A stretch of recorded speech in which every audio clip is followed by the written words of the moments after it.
सजग असलेलं एकमेव व्यासपीठ भारत न्यूज 44 बातमी तीही भिंदा। मान्य न्यायमूर्ती निवृत्त न्यायमूर्ती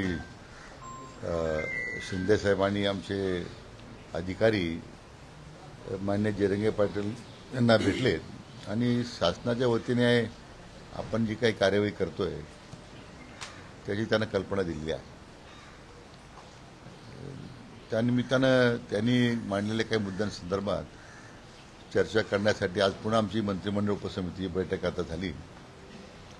आम्ही सर्व मंत्री त्या बैठकीसाठी उपस्थित होतो। काही मंत्री ऑनलाईन आहेत आणि त्यांच्या मागण्यांच्या संदर्भात पुन्हा एकदा चर्चा झाली। विशेष करून हैदराबाद गॅझेटियर आहे आणि सातारा गॅझेटियर याची अंमलबजावणी लगेच झाली पाहिजे अशी त्यांची मागणी आहे आणि त्यासाठी कुठल्या प्रकारची मुदतवाढ मी देणार नाही अशी त्यांनी भूमिका मांडलेली आहे। तर या बाबतीत आता विस्ताराने चर्चा झाली। काही कायदेशीर त्रुटी त्याच्यामध्ये आहेत, बाबी तपासून घेतोय मी।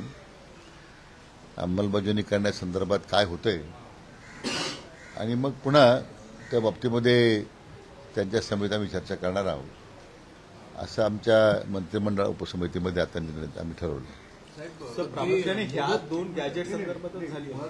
दोन गॅजेटच्या संदर्भामध्ये तात्काळ अंमलबजावणी करावी ही त्यांची भूमिका काय आहे आणि सरकारला त्यात नेमकी अडचण काय आहे? नाही, अडचणी काय, अडचणी तशा कारण तो मुद्दा असा आहे की जे काही सॅम्पल्स आपल्याला मिळालेले आहेत,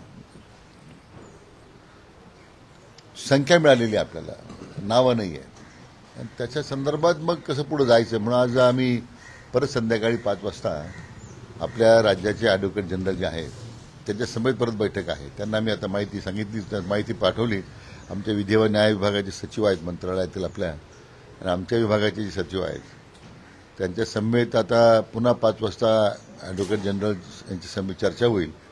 मग याच्यामधला जो कायदेशीर गुंता तयार झालेला आहे त्यातून काय मार्ग निघू शकतो त्यामध्ये चर्चा झाल्याच्या नंतर मग काय समोर आपल्याला पर्याय उपलब्ध आहेत मग पुढे आपल्याला जाणं त्या ठिकाणी पुढे निर्णय घेणं सोपं जाईल। काल समितीच्या सदस्यांनी जरंगे पाटलांची भेट घेतली होती, आज परत काही तशा पद्धतीची भेट होऊ शकते?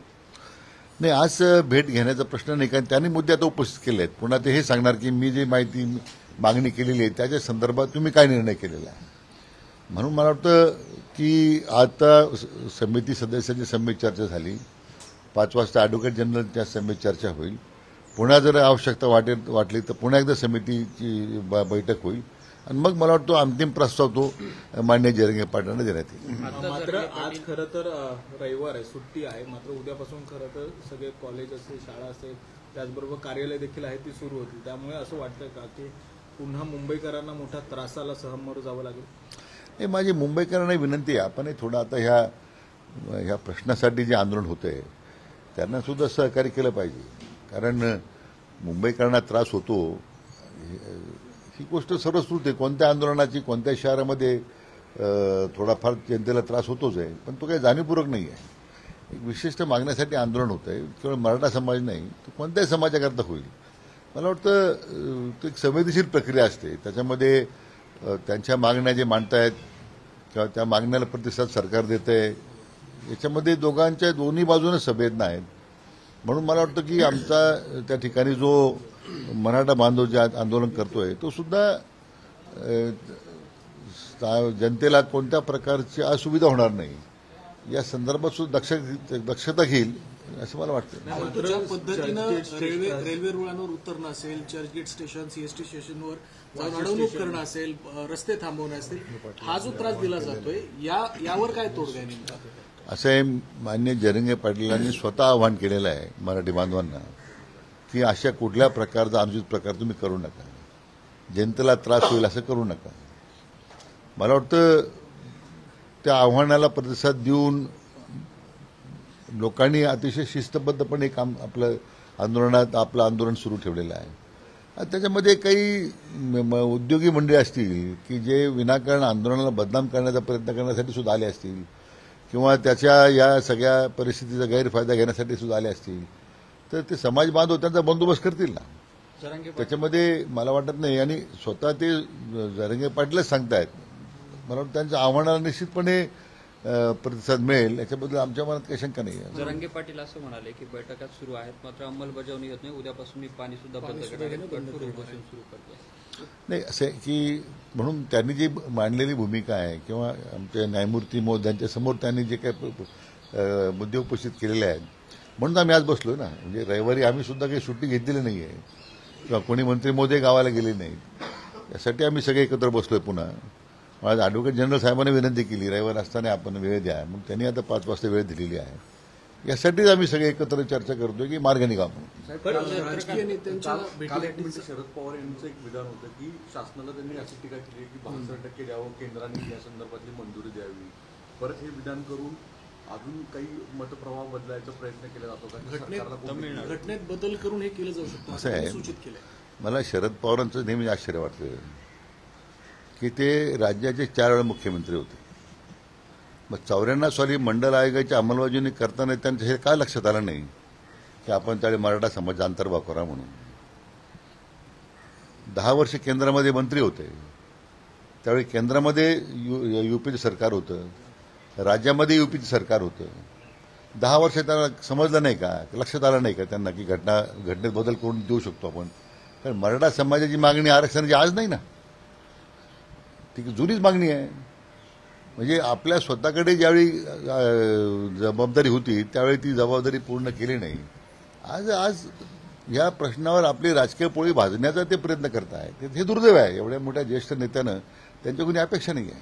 तर असं वाटतंय का की ते सरसकट असं ओबीसी मधून खरं ह्यांना आरक्षण देणं शक्य होऊ शकतं? हे बोलावं ना शरद पवार साहेबांनी किंवा त्यांच्या महाविकास लोकांनी सांगावं ना की मराठा आपल्या ओबीसीमध्ये मराठा समाज आरक्षण देता येईल. जाहीर करा त्यांनी भूमिका.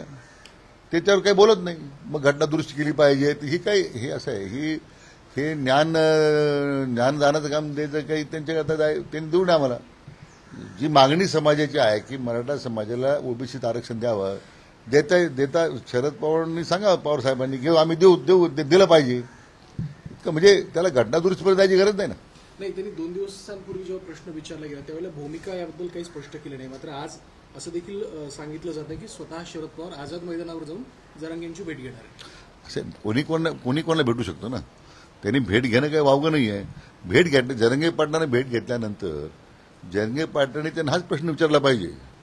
ठीक आहे, मला भेटायला आलं बरोबर आहे, पण तुम्ही मराठा समाजाला ओबीसीत आरक्षण देऊ शकता, जाहीर करा हो का नाही म्हणून. एवढीच अपेक्षा आहे. बाकी काय आम्हाला त्या भेटीमध्ये कुणी भेटावं न भेटावं हा प्रश्न कुठे येतो. राजकारण होतं म्हणायचं का? मंडल यात्रा ही कुठेतरी आपल्याला चालू असल्याचं पाहायला मिळालेलं होतं. ती स्थगित करण्यात आली. त्यानंतर जे त्याचे प्रमुख होते राजापूरकर ते थेट जाऊन त्या व्यासपीठावर जातात आणि सांगतात आमचा पाठिंबा आहे. नेमकं याकडे कशा प्रकारे बघायचं? एकीकडे कुठेतरी 2 समाजामध्ये वाद निर्माण करण्याचा हा प्रयत्न. नाही, मी त्यावर भाष्य करणार नाही. मला खरं या प्रश्नात राजकारण मला करायचं नाही. ज्यांना राजकारण करायचं त्यांना करू द्या. आम्हाला हा प्रश्न सुटला पाहिजे म्हणून शासनाची भूमिका आहे आणि त्या दृष्टीने आमची पावलं पडत आहेत. एकदा आमची आज बैठक झाली की त्यानंतर मला वाटतं शासनाची भूमिका आपल्याला मांडता येईल. सोयीचं राजकारण होतं या सगळ्या संदर्भात. कारण कुणीही जे आझाद जात आहे ते ओबीसीतून आरक्षण मिळावं का याबद्दल कुणीही स्पष्टपणे भाषण. मला तेच सांगणं आहे ना. जरंगे पाटलांना माझी हीच विनंती आपल्या माध्यमातून की जे येतात हे राजकीय पोळी भाजण्यासाठी त्यांना हा प्रश्न विचारा पहिल्यांदा. मग तुम्ही त्यांचा हेतू काय आहे. आमचा पाठिंबा आहे, दिलं पाहिजे, काय दिलं पाहिजे. पण एकदा एका बाजूला यात्रा काढायच्या आणि दुसऱ्या बाजूला पाठिंबा द्यायचा. मला वाटतं हे जे राजकारण चाललेलं आहे त्यातून मराठा समाजाच्या जखमेवर मीठ चोळण्याचा प्रकारे करतायत. त्यांना प्रश्न तेवढ ठेवायचा आहे, सोडवायचा नाही. आमच्या सरकारची भूमिका मात्र हा प्रश्न सुटला पाहिजे म्हणून आम्ही प्रयत्न करतो. काल तुमच्याकडे खरं तर बीडमधले आमदार सगळे आले होते भेटायला. त्यांनी पण एक अशी प्रामुख्याने मागणी केली की ज्यांच्याकडे 7/12 आहेत आणि ज्या 7/12 आहेत त्यांना लगेच कुणबीचं प्रमाणपत्र देण्यात येतं. कसं बघतं? कारण की ही नव्याने एक मागणी त्या आमदारांनीच केलेली आणि ते सगळे सत्तेतले आमदार आहेत. नाही, असं आहे की त्यांची मागणी केली माझ्याकडे बरोबर आहे, पण त्याच्यातलं वास्तव काय कायदेशीर आपल्याला करता येणार नाही आम्ही सगळं तपासून पाहतो ना. आल्या सगळ्या सूचनांचं स्वागतच आहे. शेवटी हा प्रश्न सुटला पाहिजे म्हणून आमचा जो प्रयत्न आहे त्याला अशा काही सूचना येत राहतात वेगवेगळ्या माध्यमातून, त्याचा आम्ही नेहमी विचार करतो. पण कुठेतरी राजकीय आरक्षण मिळावं यासाठी हा सगळा खटाटोप सुरू आहे का? कारण शैक्षणिक आणि सामाजिक आर्थिक आरक्षण नाही, मला वाटतं आता ह्या सगळ्या विषयावर राजकीय आरक्षणासाठी चाललंय असं स्वतः चंद्रकांत दादा पाटील म्हणाले. नाही, चंद्रकांत दादा आमच्या समितीत काही चर्चा करताना मुद्दा मांडलेला नाही त्यांनी, त्यामुळे त्याच्यावर मी काही बोलणार नाही. साहेब, संजय राऊतांचं असं मत आहे की अमित भाई येतात, लालबागला जातात, बाप्पाला जातात दर्शनाला, पण मराठा जिथं आंदोलन करतात तिथे आंदोलन करतात तिथं मात्र भेटी द्यायला गरज नाही वाटत. थेट भाजपाच्या पक्षश्रेष्ठींनाच अशा स्वरूपाच्या आरोपाच्या कचाट्यात ते पकडतात. नाही, संजय राऊताला ते कामच दिलेलं आहे ना, त्यांचं सकाळी उठल्यापासून तेच काम आहे, त्यामुळे त्यांच्याबद्दल काय बोलणार. अशाच नवनवीन अपडेटसाठी बघत रहा भारत न्यूज 44. सत्याचा प्रकाश, बातम्यांचा विश्वास.